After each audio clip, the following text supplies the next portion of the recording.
Sausage.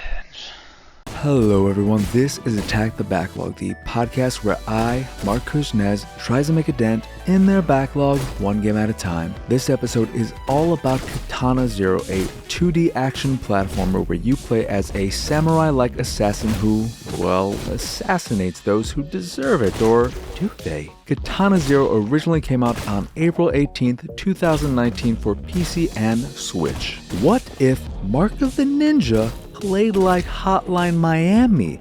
That is, to an extent, exactly what Katana Zero is, and it's really good. Unlike Hotline Miami, it takes only one hit to kill an enemy, minus bosses, but it also takes only one hit for you to die, so when enemies with guns start showing up, and they will show up rather quickly, the smallest of mistakes can end your run, but restarting is almost instant, and while you wait, you get to see your failed run rewind, which is a cool effect, and if you get tired of it, you can skip it with an additional button press. So how do you go about not dying, you ask? Well, let me tell you. The only weapon you always have on hand is your sword, which some might call a katana. And if you use it 0 times during your playthrough, you'll get the secret ending, because you know, Katana Zero, it's in the title.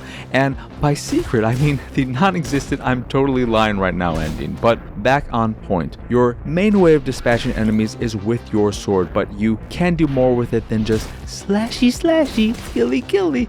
In addition to taking out enemies with your blade, you can also deflect bullets back to where they came from, killing the would-be murderer with their own bullet. And you may be saying, but bullets are fast. How could you possibly deflect a bullet before it kills you? I'm so glad you asked that. You not only have your trusted katana at your side, but the ability to slow down time as well. There is a limit, of course, but utilizing this mechanic in crucial situations makes things a hell of a lot easier and a hell of a lot more fun too. You can choose to go through the game without using slowdown, but just know that you will get no special reward when the credits roll, so don't do that. In addition to slowing down time and slashing thugs, cops, and at least one person who really likes rugs, you also have the ability to pick up various items scattered across the world, from bottles to Molotov cocktails to remote explosives and even the bust of some dude's face. My favorite pickup by far is the handgun you find late in the game. This is because when you pick it up, you might think, holy shit, am I going to be able to shoot my way through the last area? Only to immediately learn that nah, your ass is just going to throw that shit too. It was hilarious. And that's all there really is to the gameplay. You have a dodge roll, which is very useful and probably the ability I use most, allowing you to avoid bullets, punches, and pretty much everything short of explosions, so I maybe should have led with that, but ultimately Katana Zero is a very simple and straightforward game. You will die a lot as you try to pull off a perfect run, but death never feels like a nuisance. There were a few levels where I died dozens of times because I really wanted to pull off a fast and smooth run, but in large part because restarting an area is so fast, I never had the time to get annoyed with the game. I was always ready and excited to give it another go. It took me about 3.5 hours to finish the game, factoring in probably 45 minutes worth of retries, and when the credits rolled, unlocking a few new modes, including a speedrun mode, which gives you a nice selection of options if you want to give speedrunning a go. All I wanted to do was jump back in and play some more. Katana Zero is a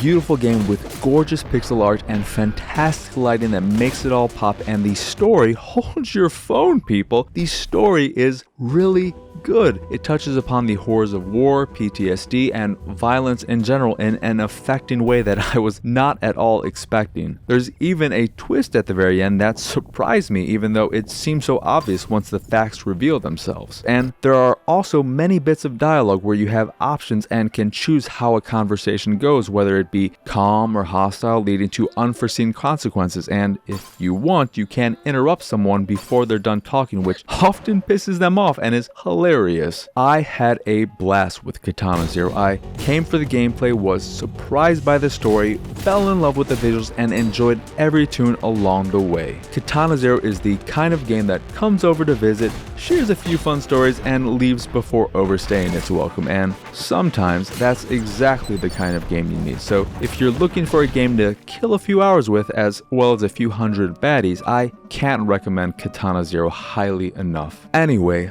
that will do it for this here episode of Attack the Backlog. Once again, I am your host, Marc. Y'all can find me on Twitter and pretty much everywhere at PXSausage. The site is, of course, pixelatedsausage.com, where you can find this podcast and the Pixelated Sausage podcast, both of which are available on podcast services across the globe like Stitcher Radio, Google Play, Apple Podcasts, Spotify, and Pandora. If you're only a listener of Attack the Backlog and would like to check out the video version, you can go over to youtube.com/pixelatedsausage and watch it there along with other videos. If you'd like to check out the art I make, you can go over to pxsart.com. If you see something you like, click the link and it'll take you to where you can purchase a print of the piece you fancy. And if you fancy the site in general and anything that we do, please go over to patreon.com/pxs and support us that way. As always, thank you for watching or listening. I hope you enjoyed this here episode, and I hope you have a wonderful, wonderful rest of your day.